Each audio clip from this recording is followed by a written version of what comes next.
I was kind of like, where can you go? With the first Avengers, him becoming a team player, and with Iron Man 3, him transcending his dependency on the tech that's keeping him alive. I thought, okay, now what?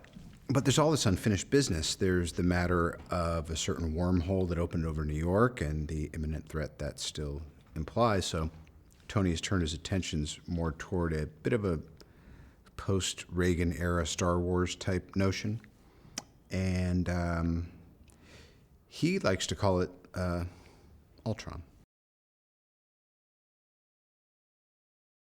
I love the love-hate.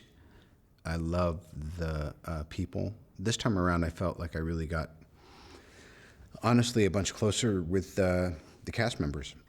And Joss and I are pals. Meanwhile, there's always that part of it that you never forget your first time. And from Iron Man 2 into Avengers and Iron Man 3, there's always this, I think it's like life. You're like, why isn't it like it was in college now, But more than any other of the Marvel movies since Iron Man 1, for me, I feel like this is really a kind of a feeling of an ending of an era and the beginning of another.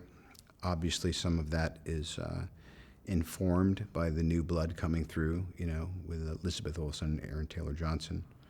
And I welcome it. Well, there's a lot of full circles going on. Probably the most personal one is James Spader playing Ultron. He was the first person I saw kind of off the boat when I got to LA and took me under his wing. He's just a couple years older.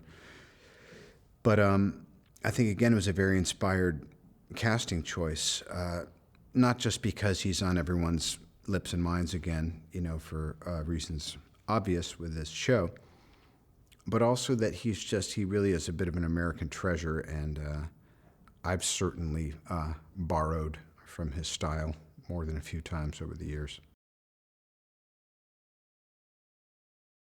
It's a global property, really, and I think it was the responsible thing to do is to branch out and do stuff. There's also something much more authentic about when there's not just a felt sense of somewhere, but okay, they're there.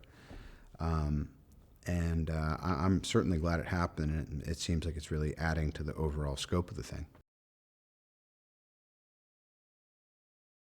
He's just really smart, and he thinks stuff through.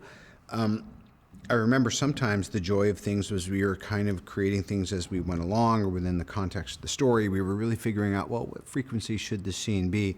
And Joss tends to already be a couple of steps along in that process, which occasionally can make you feel like, oh, well, what am I bringing? But there's always other steps that can go.